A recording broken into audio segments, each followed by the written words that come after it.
सोहम शब्दाचा मारा केला, विठ्ठल का कोळती आला, धरिला पंढरीचा चोर, गळा बांधून गोर. जनी म्हणे बा विठ्ठला, जनी म्हणे बा विठ्ठला, जीवेन सोडी मी तुझला, धरिला पंढरीचा चोर, गळा बांधून गोर. पांडुरंगा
तयाचे पुढे दीपतो दिव्य झाला, हरी भक्ती लागोनी तारी समजता, नमस्कार माझा सद्गुरु एकनाथा, धन्य धन्य एकनाथा.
तुमचे पायी माझा माता, धरिला पंढरीचा चोर, गळा बांधून गोर, धरिला पंढरीचा चोर, गळा बांधून गोर.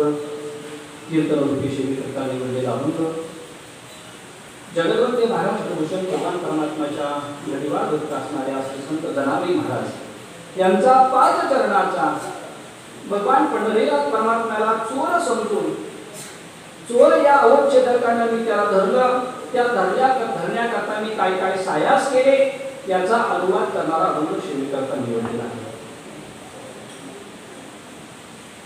श्री संत शंकरदेव एकनाथ महाराजांच्या वास्तव्याने समाधीने पुनीत झालेल्या दक्षिण काशी श्री क्षेत्र पैठण प्रतिष्ठान नदीमध्ये पवित्र गोदावरीच्या तीरावरती श्री संत शंकरदेव एकनाथ महाराजांच्या आषाढी वारीच्या पालखी उत्सवाच्या निमित्ताने नाथबाबांच्या कृपाशीर्वादाने, विजय पंढरपूरच्या कृपाशीर्वादाने शंकरदेव एकनाथ महाराजांनी योगेश महाराजांना बुद्धी दिली आणि त्यांच्या वाणीतून आजचा हा सेवेचा योग प्राप्त झाला. त्या सेवेच्या प्रसंगी उपस्थित असणारे आमचे गुरुवर्य नवले महाराज यांच्या संस्थेचे सर्व विद्यार्थी, त्याचबरोबर त्यांचे सर्व असणारे नाटक मंडळी, त्याचबरोबर आमचे गुरुबंधू चंद्रकांत महाराज खेडकर, हरिओ महाराज, या संस्थांचे सर्व टाळकरी मंडळी, सुद्धा चौले महाराज, धोळे महाराज, मठाळे महाराज या सर्वांच्या उपस्थितीमध्ये, त्याचबरोबर आदिनाथ महाराज गिरी, सोपान महाराज रुडी या सर्वांच्या उपस्थितीमध्ये हा संपन्न होत असलेला आषाढी वारी उत्सव विसर विठ्ठला विठ्ठला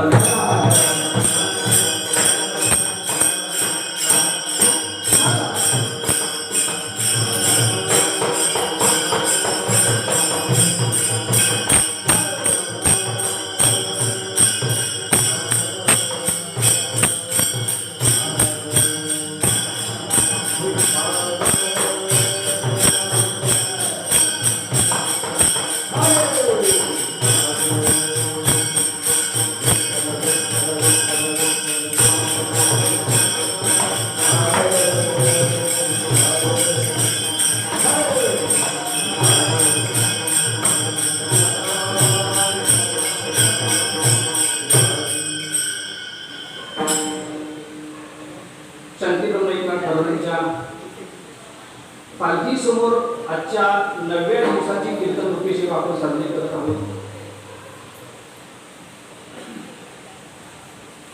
शांतीब्रह्म एकनाथ महाराज म्हणजे वारकरी संप्रदायामध्ये ज्यांनी वाङ्मयिक क्रांती केली, वारकरी संप्रदायाला महत्वाचा आधार असणारा त्या ठिकाणी नाद भागवत ग्रंथ ज्यांनी दिला आणि त्या वारकरी संप्रदायाच्या इमारती करता ज्यांनी आपलं योगदान दिलं आणि त्या योगदानामुळं ही वारकरी संप्रदायाची इमारत उभा राहिली.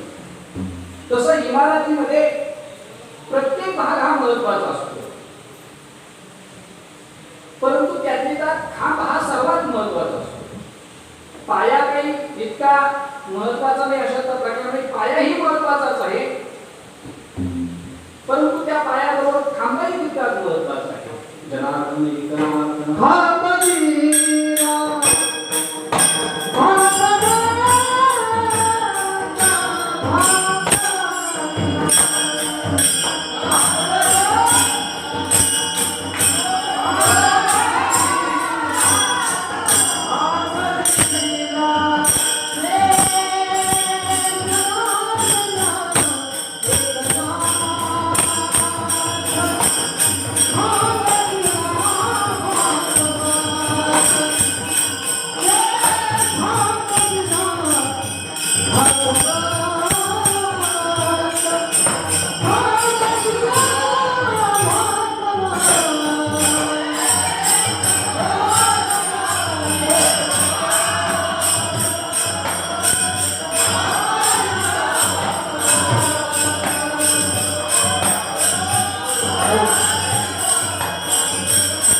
दिला म्हणजे खांब. खांब इतका महत्वाचा का, तर खांबाची गंमत अशी असते तो पायाच्या आधारावर उभा असतो, पण कळसाचा आधार असतो. त्याला आधार आहे पायाचा, खांबाला उभा न करता, परंतु तो नुसता आधार घेऊन उभा राहत नाही तर कळसाला सुद्धा आधार देतो. म्हणून ज्ञानोपरायापासून तर तुकोपरायापर्यंत मधले 400 वर्ष वारकरी संप्रदायाची ज्यांनी धुरा सांभाळली ते म्हणजे शांतीब्रह्म एकनाथ महाराज.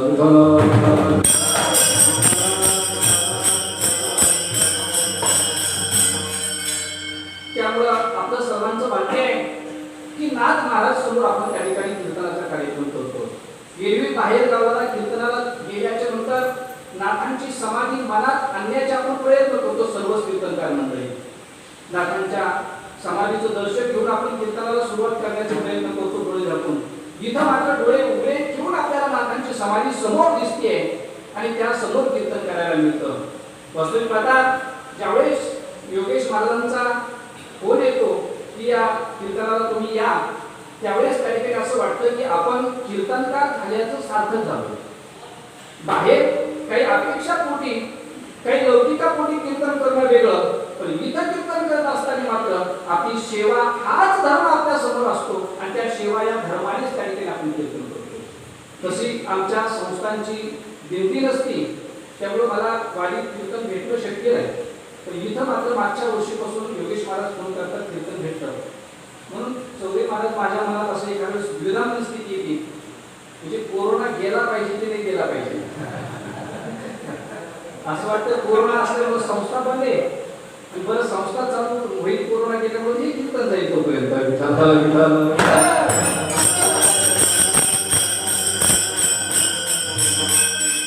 काहीतरी मधला मार्ग काढतील, सेवाही खंडित होऊ देणार नाही, आजारही जाईल असा काहीतरी मार्ग त्यांच्याकडे असेल आणि काढतील येईल. असो आपण सर्वच जण सर्व वारकरी मंडळी आषाढी वारीच्या उत्सवाकरता एका महिनाभर आपण उत्सुक असतो. सर्वांच्या मनामध्ये पंढरपूरच असतं आणि सर्वांचा त्या ठिकाणी हेतू हा पंढरपूरला जाऊन दर्शन करणं हा आपला सर्वांचा हेतू असतो. वारकरी संप्रदायातली सर्वात मोठी जी साधना आहे ती म्हणजे आषाढी वारीची साधना. ज्या दैवताकरता आपण पंढरपूरला जातो ते आपल्या सर्व वारकरी संप्रदायांचं आराध्य अशा प्रकारचं दैवत आहे भगवान पांडुरंग परमात्मा. आणि त्याच पांडुरंग परमात्म्याची सर्व जे भक्त मंडळी संत मंडळी आहेत त्या प्रत्येकाने वेगवेगळ्या पद्धतीने त्या भगवान पांडुरंगाला प्राप्त करून घेण्याचे प्रयत्न केले. नाथ महाराजांचा जर मार्ग आपण पाहिला तर नाथ महाराज सांगतात देवाला प्राप्त करून घेऊ नका, मग देवाला ओळखा.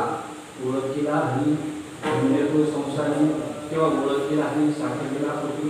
4 वेळेस नाथांच्या हरिपाठामध्ये ओळखीला शब्द आला. ओळखीला हनी धन्य तो संसारी, ओळखीला हनी साठेला पोटी, दिसती जडीवरी प्रत्यक्ष गोष्टी एका जनाधनी ओळख केली. अद्वैताचा खेळ दिशे गुणातून एका जनाधनी ओळख केली. म्हणजे नाथ महाराज प्राप्त करा नाही म्हणत, ओळख हा अशा प्रकारचा. तसं आज जनाबाई महाराज सुद्धा त्या भगवान पांडुरंगाचा परिचय देत असताना, ओळख देत असताना चोर या अवच्छेदकाचा परिचय देतात. सांगतात त्या पंढरीनाथ परमात्म्याला चोर म्हणतात आणि त्या चोराला मी धरलं अभंगाच्या पहिल्याच्या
पंढरीचा चोराला गळ्यात दोरी बांधून धरलं.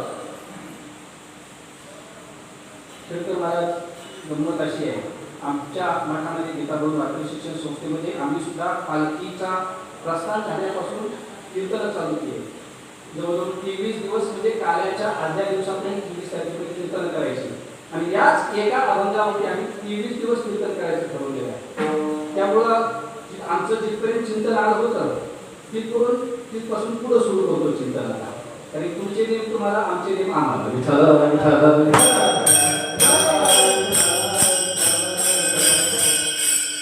चिंतन कुठपर्यंत आलं होतं तेही सांगून जातो मी तुम्हाला, ते नवीन वाटतात. जनाबाई महाराज काही म्हणतात की पंढरीच्या चोराला धरलं.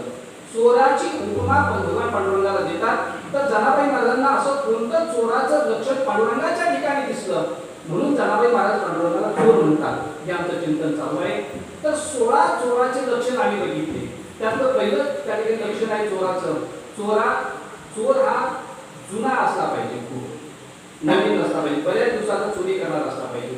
दुसरा तर चोराने चोरी करत असताना तो सापडला नाही पाहिजे चोरीमध्ये. तिसरं लक्षण त्याने चोऱ्या मोठाल्याच्या घरी केल्या पाहिजे. चौथं लक्षण त्याने चोऱ्या मोठ्या केल्या पाहिजे, म्हणजे मोठमोठ्या चोऱ्या केल्या पाहिजे. पाचवं लक्षण तो चोर बलवान असला पाहिजे. सहावं लक्षण तो चोर ज्ञानी असला पाहिजे. सातवं लक्षण तो चोर चतुर असला पाहिजे. आठवं लक्षण त्या चोराने सहज चोरी केली पाहिजे. नववं लक्षण त्या चोराने चोरी केल्याच्या नंतर माग सापडला नाही पाहिजे.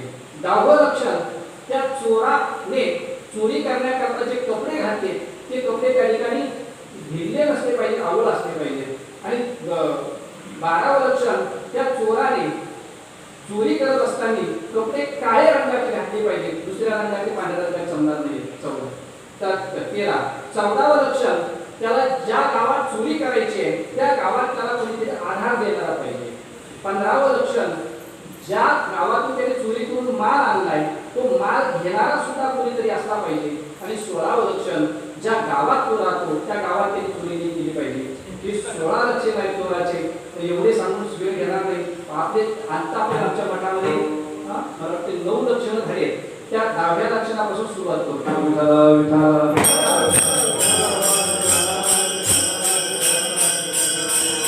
चोराने सहज चोरी केली पाहिजे इथपर्यंत आम्ही आलो. 10वं लक्षण आमचं चालू होतं की चोराने पाठीमागे माग नाही ठेवला पाहिजे.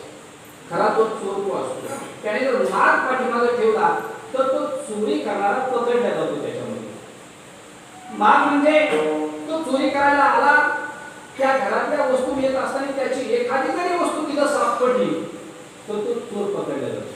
एका ठिकाणी असं म्हणतात तो चोर त्याच्या शर्टाची गुंडी तुटली होती, त्या गुंडीवरून पकडला गेला.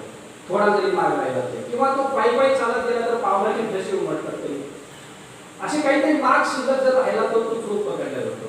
तर मग तसं तुमचा पांडुरंग परमात्मा चोरी केल्याच्या नंतर माग ठेवत नाही का? जनाबाई महाराज आमचा पांडुरंग परमात्मा सुद्धा चोरी केल्याच्या नंतर अजिबात माग शिल्लक ठेवत नाही. माग ठेवत नाही म्हणजे किती पळा त्याच्या पाठीमाग पण मागची नाही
धावा मागची नाही ठावे जावे कवलिया धावा. माग सापडत नाही तर पळवणारे माणसं किती पळवले तरी सुद्धा देवाचा माग सापडत नाही. दुसरं एक प्रमाण आहे बोलायचं. पुढे नाडीले जग नेता गुरु निधी माग.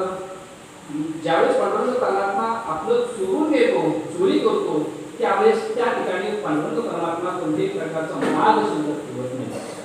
आणि माग शिल्लक न ठेवल्यामुळं आतापर्यंत पांडुरंगाने भरपूर चोऱ्या केल्या पण त्या चोरीमध्ये अजून तो सापडला तसं तो कशातच सापडत नाही.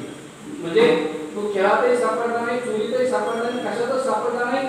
अनेकताप्रमाणे पांडुरंग परमात्मा राहतो. या जगात सर्व काही घडतं हे सारं पंढरीनाथ परमात्म्यामुळेच घडतं पण कोणत्याच त्या ठिकाणी कर्मामध्ये तो लिप्त होत नाही, कशातच तो सापडला जात नाही. जसा सूर्य हा प्रत्येक कर्माला मदत करतो, अन्नदानालाही मदत सूर्यच करतोय, त्याच्याच प्रकाशात आपण अन्नदान करतो. एखादा सत्कर्म त्याच्याच प्रकाशात आपण करतो. आणि चोर सुद्धा चोरी सूर्याच्या साहाय्याने करतात, पण त्याच्यात तो पकडला जात नाही. तसं भगवान पांडुरंग परमात्मा सुद्धा कितीही त्या ठिकाणी धावलं त्याच्या पाठीमागं तरी सुद्धा मार्ग सापडू देत नाही. हे त्या ठिकाणी एक लक्षण. पुढचं लक्षण सांगत असताना आपण सांगितलं होतं की भगवान पांडुरंगाने जर चोर म्हणता तुम्ही त्याला, तर चोराने कपडे ढिलेने घातले पाहिजे. चोराने कपडे फिट घातले पाहिजे, आवड घातले पाहिजे. धोतर घालून जर चोर चोरी करायला गेला आणि एखाद्या ठिकाणी पुढे जर धोतर कुठलं तर त्याला नाही जमणार, ते नाही करता येणार त्याला, ते त्याला फिटच कपडे पाहिजे. मग तुमच्या पांडुरंग परमात्म्याने कपडे कोणते घातले? ज्ञानोबा म्हणतात आमच्या पांडुरंग परमात्म्याने तिथं चोरी करायला यायचे असं म्हणून कपडेच नाही घातले. नेम ब्रह्मा मार्ग चूक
पांडुरंग परमात्मा खुलं परब्रह्म आहे असं म्हणताय. कोणत्याच प्रकारची खोल नाही तिथं. असे वेगळ्या खुले भगवान परमात्मा तिथं आलेले नाहीये, वेगळ्या त्या ठिकाणी कपड्यात ते आलेले नाहीये.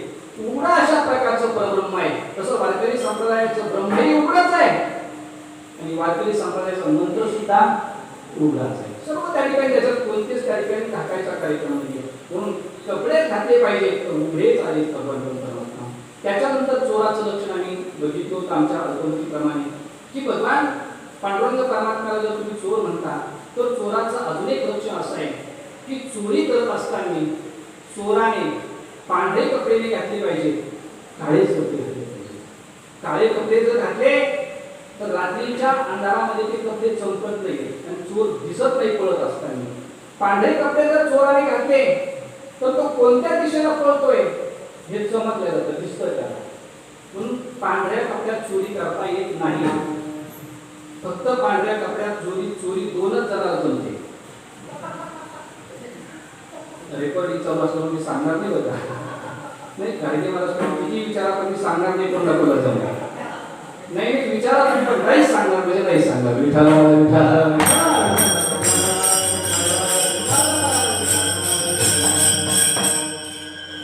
काळे कपडे घातले पाहिजे चोराने. काळे कपडे घातलेले असले तर तो दिसणार नाही, समजणार नाही.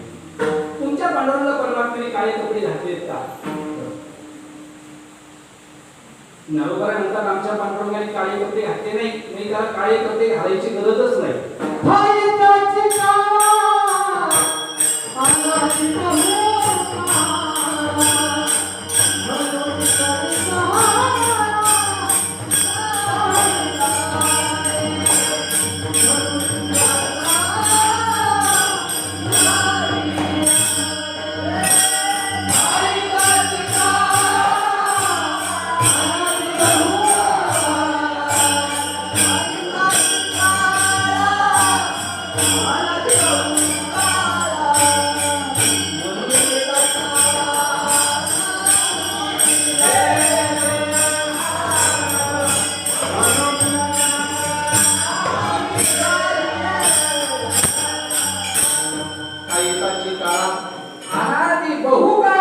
हा नुसता काळा नाहीये, तर बहु काळा आहे. बरं, कधी काळा झाला कधी काळा नाही, खालीचाची काळा, अनादी बहु काळा. तो एखाद्या दुसऱ्या कशाने काळा नाही झालेला, पहिल्यापासूनच तो काळा आहे. काळा आहे म्हणजे कितीतरी प्रमाण आहेत ना, सावळे, धुपडे, चुरटे, चित्ताचे, किंवा अगाये सावळ्या गुणनिधी नाम नारायणा, आमुची परिसावी ज्ञापन, सांभाळी दिना आपुलिया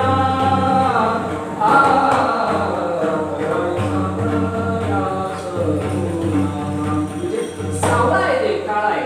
ठीक आहे, म्हणजे चोराचं दोन लक्षण आज आपण बसवले, बाकीचे पाठीमागे बसवले नाही, पण दोन लक्षणात पहिलं लक्षण त्या ठिकाणी चोर कपडे त्याचे भिजले नसले पाहिजे तर देवाने घातलेच नाही, काळे कपडे पाहिजेत तर पांडुरंग परमात्म्याने स्वतःच तो काळा आहे, काळे कपडे घालण्याची गरजच नाहीये.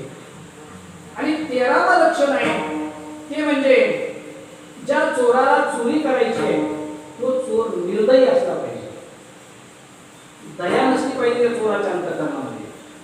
म्हणजे याने ठरवायचं त्या घरी चोरी करायची, आणि चोरी करायची जर गेला घरात गेल्यानंतर याच्या लक्षात आलं की खूपच गरीब माणूस आहे, दयावान आहे, त्या माणसाने हात जोडले, पाया पडला, चोराच्या नियम सांगितलं जाऊ दे, तुझ्या घरी चोरी करायची, उपाशी मरण नव्हतो चोर, त्याच्या अंगात दया नसली पाहिजे. किंवा एखाद्या घरात गेला त्याचा म्हातारा मनुष्य आहे, जर झाला त्याला उठता येत नाहीये, तरी सुद्धा त्याला 2 ठोके टाकून त्याच्याकडून कमराच्या जागा घेतल्याच पाहिजे. इतका चोर निर्दयी असला पाहिजे, तसा देत नसला तर हाणून घेतलं पाहिजे. इतका चोर निर्दयी असला तर तो चोरी करू शकतो, नाहीतर उपाशी मरतो.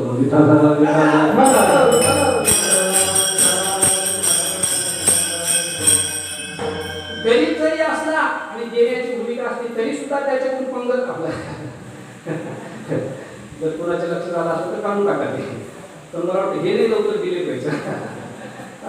तर इतका निर्दयी असला पाहिजे चोर, कधी त्याच्या परिस्थितीचा विचार नाही केला पाहिजे दाखा टाकत असताना. तसा तुमचा पांडुरंग परमात्मा निर्दयी आहे का? व आहे ना, खूपच निर्दयी आहे तो. हरी तू निष्ठुर, हरी तू निष्ठुर, नाही माया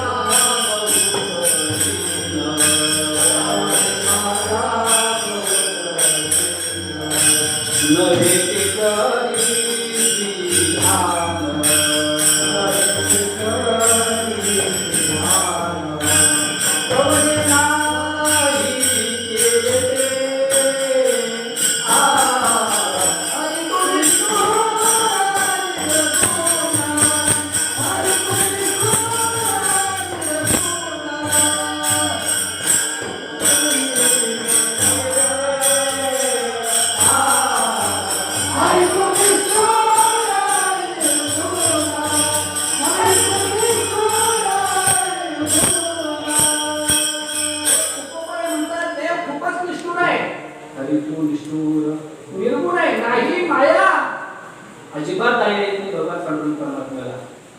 परस कोणाची दया आली हो, कोणाची दया आली. ज्या ज्या घरी देवाने जाऊन चोरी केली त्यांची अजिबात दया नाही आली. काय तर रावणाची दया आली का देवाला? नाही, देवा दया आली. त्या कंसाची सुद्धा दया नाही आली, उद्ध्वस्त करून टाकलं. पोरा देखत पाप मारला पण नाही दया आली.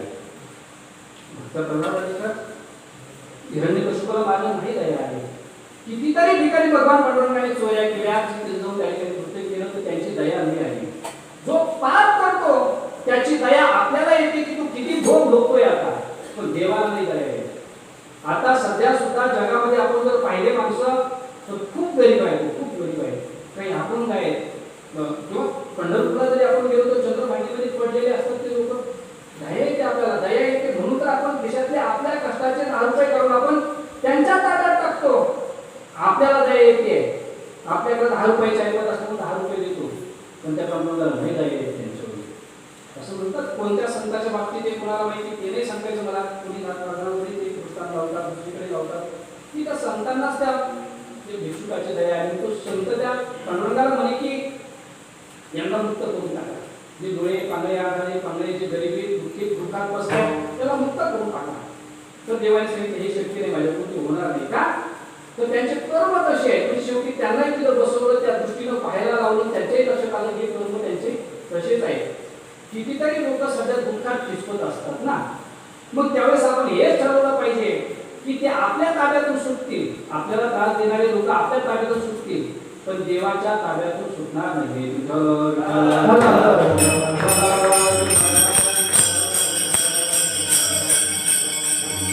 लोक म्हणतात देव काय करतो, एवढं मोठं संकट जगावरती आलं, विमानं थांबलेत, रेल्वे थांबली, एसट्या थांबल्या, सर्व व्यवहार थांबले, सर्व शाळा थांबल्या, देव काय करतो? देव काहीच करत नाही. नवे नवे जो काहीच करत नाही त्यालाच देव म्हणतात. आपण घरात लहान मुलगा जो शांत बसलेला असतो त्याला सांगतो की बाबा रे शांत बस, कोणासारखं? देवासारखं काहीच करू नको. मग जे करता कोण? हे आपणच करतो. गेले कर्म झाले आणि ज्यावेळेस आपण कर्म करतो आणि आपण भोगायला लागतो त्या टायमाला देव कदापि सोडत नाही. इतका तो निष्ठुर आहे, इतका तो निर्दयी आहे. अजिबात सोडत नाही त्या कर्मातून. किती आपण काही करा, नाही सोडत. तो सांगतो एवढं कर्म भोग, ते कर्म भोगल्याशिवाय तुला सोडणार नाही. म्हणून जरी एखादा माणूस आपल्याला त्रास देत असेल तर समजायचं आपल्या ताब्यातून सुटेल, आपल्या ताकद नाही त्याला त्रास देण्याची परत. पण ज्यावेळेस तो देवाकडे जाईल त्यावेळेस मात्र देव काही पटीनं त्याच्यातून तो त्रास भोगून घेतो, काही पटीनं भोगून घेतो. चूक थोडी असते त्याची, पण काही पटीनं त्या ठिकाणी ती चूक वसूल करून घेतो. देवाचं वाक्यच आहे, तेव्हा देवाचा स्वभावच असा आहे. देत असताना सुद्धा चांगलंही तो काही पटीनं देतो आणि दुःख सुद्धा देत असताना तो काही पटीनं अशा प्रकारचं देतो.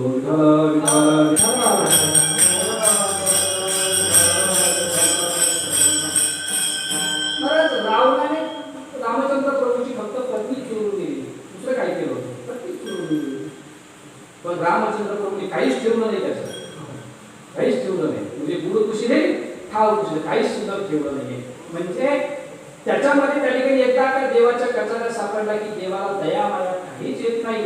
त्याच्यामध्ये त्या ठिकाणी उदाहरण सांगत असताना याच अभंगामध्ये तुकोबारांनी बरेच उदाहरण दिले.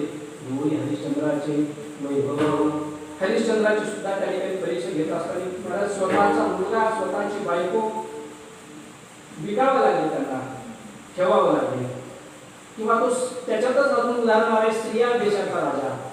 स्त्रिया देशाचा राजाचा मुलगा त्याच्या हाताने मारून भोजन मागितलं. इतका निर्दयी आहे, इतका निष्ठुर आहे. त्याच्यानंतर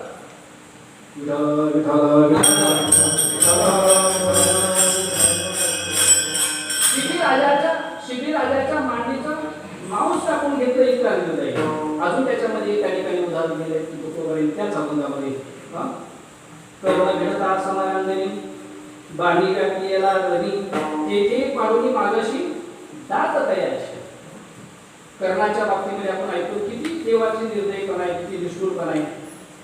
ज्यावेळेस कर्ण अर्जुनाबरोबर युद्ध करतो, कर्ण अर्जुनापेक्षा युद्धामध्ये हुशार आहे, पण भगवान पांडुरंग असल्यामुळे, भगवान श्रीकृष्ण असल्यामुळे तो अर्जुनाला हरवू शकत नाही. शेवटची वेळ आली आणि शेवटच्या वेळेला कर्णाचं रथाचं चाक त्या पृथ्वीमध्ये गुंतल्या गेला. रथ इकडे तिकडे जायला त्याला चोपून बाणाचा वर्षाव करता येणार. कर्ण रथातून खाली वर उतरला. शेवटची वेळ होती. कवच तर अगोदरच इंद्राने येऊन त्याचे काढून घेतले होते. त्याच्यानंतर त्याच्याकडे त्या ठिकाणी खाली उतरला आणि खाली उतरून तो एका हातानं रथाचं चाक वर काढत होता आणि एका हातानं बाण मारता येते म्हणून दातात दोरी धरायचा आणि एका हाताने बाण मारायचा. तरी सुद्धा तो अर्जुनाला ऐकत नव्हता. तरी सुद्धा अर्जुनाचा पराभव व्हायला लागला होता. शेवटी देव खाली उतरला रथातून, तिथं गेला, ब्राह्मण वेश धारण केला आणि सांगितलं तुझे दात मला पाडून दे. ते सांगितलं ठीक आहे, मी दात आहे, तुम्ही तुला दान दिलं पाहिजे, पण माझा एक हात रथाच्या चाकाला गुंतलाय आणि एक हात माझ्या धनुष्याला गुंतलाय. तू काय कर, एखादा दगड आण, माझ्या दातावर मार आणि ते दात तुला घालून दे. देवाने सांगितलं तसं नाहीये, मी जर तुझे दात पाडून गेले तर ते दान नाही होणार, ती चोरी होईल. मग तू स्वतः तुझे दात पाड, स्वतः दात पाडून ते मला दे. तरच त्यांनी दगड पाहिला, स्वतःतून आपण ते दात पाडून दिले. तर किती निर्दयीपणा त्या कर्णाबद्दल. वास्तविक पाहता कर्णाचं पूर्ण आयुष्यच किती दुःखाचं. शेवटच्या वेळेला त्या देवाने त्याला सोडायला पाहिजे होतं. एक तर जन्माला आला, कुंती मातेच्या पोटी लगेच सोडून दिलं त्याला. सोडला तर राधेला त्याचा लहानचं मोठं केलं. त्याच्यानंतर थोडंफार दुर्योधनाने जवळ केलं तर पांडवाने किती द्वेष केला. का हा त्याने सुतपुत्र आहे, याला काही राज्य दिलं म्हणजे राजा होत नसतो, क्षत्रिय होत नसतो. कितीतरी वेळेस त्याला हिनवलं, कितीतरी वेळेस त्याला बाजूला लोटलं. सख्खा भाऊ असताना सुद्धा त्यांनी जवळ केलं नाही आणि रणांगणामध्ये सुद्धा देवाने त्याच्याबद्दल दया केली नाही. म्हणजे देव निर्दयी आहे म्हणजे हे चांगलंच आहे. देव जर दयावान असता तर मग मात्र इथं जे निष्कर्म जे निषिद्ध कर्म करणारे लोक आहेत हेच वाढले असते आणि देव दया केली असती तर त्या ठिकाणी त्या लोकांना वाटत असते पुढं काय होते याच्यामध्ये.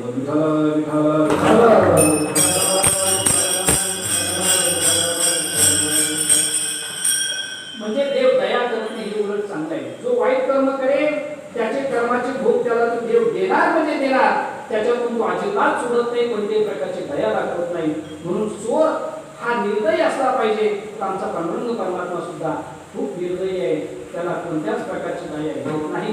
आपण 3 लक्षणं बघितले म्हणजे आताच्या कीर्तनामध्ये. एक लक्षण देव चोर माग ठेवत नाही तर देवही माग ठेवत नाही. दुसरं लक्षण पाहिले की देवाने चोर कपडे ढिलेने घातले पाहिजे तर देवाने कपडेच घातलेले. अजून एक लक्षण बघितलं की चोराने कपडे काळे घातले पाहिजे तर देव आमचा काळाच आहे. आणि शेवटचं चौथं लक्षण बघितलं की देव निर्दयी पाहिजे म्हणजे चोर निर्दयी पाहिजे. आमचा हरी सुद्धा त्या ठिकाणी निष्ठुरच आहे, अजिबात विचार करत नाही. मी 4 लक्षणं पाहिले. महाराजांनी 9:30 वाजेपर्यंत कीर्तनाची वेळ दिली होती, त्यामुळे त्यांचा कसा मी माहिती आपण 9:30 वाजले आपण थांबूया. विठोबा रघुमाई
त्याने आपल्या गावात चोरी करण्याकरता दुसरा चोर बोलावला पाहिजे आणि ज्या गावातून चोर बोलवला त्याच्या गावात हा चोरी करायला गेला पाहिजे. आता हे लक्षण कुणीकडे लावू नका, हे चोरावरतीच राहू द्या.